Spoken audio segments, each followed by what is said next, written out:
Missouri Congressman Mark Alford, great to have you on this morning, Congressman. So I spoke with Senator James Lankford yesterday, and the reality of this situation is that not every senator has met with Hegseth yet to form their own opinion about him, but many still really like him for Secretary of Defense.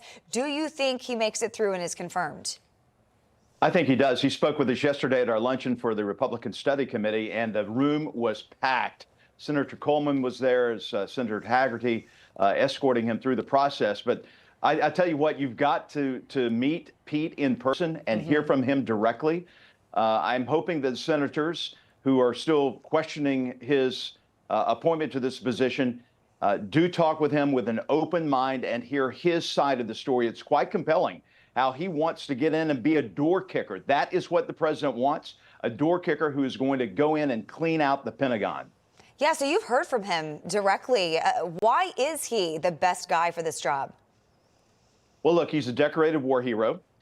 He knows how the military operates, and he's not inside the system right now. We've had enough with the people who have risen to points of being generals, which really turn into politicians at that point. We need someone from the outside. Pete is someone who has a clear optic of what needs to be done in the military to bring back, I think, number one, the respect for the military, cleaning out the DEI inside this bloated organization, fully audit and find out where the missing money is in the Pentagon.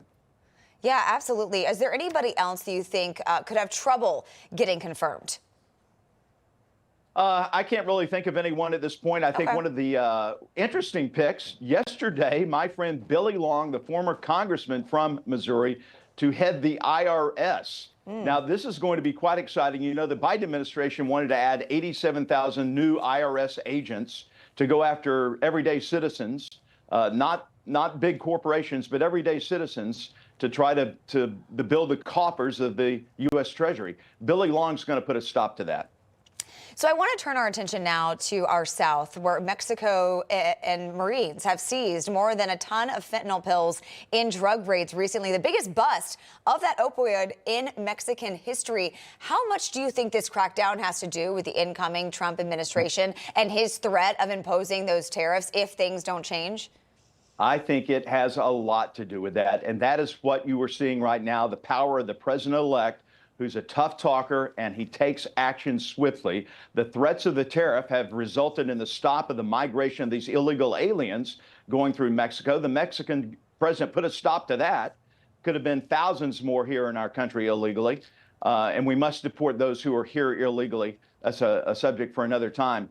But I think President Trump's tough talk, his tough stance, the way he deals with people, saying this is the way it's going to be. We are no longer going to operate as a weak, feckless, flailing administration. And that's what Biden has done for the past 4 years. Yeah, we're finally seeing results, and Donald Trump isn't even in office yet. We still have about 6 more weeks before that happens. Congressman, great to see you this morning. Thank you so much.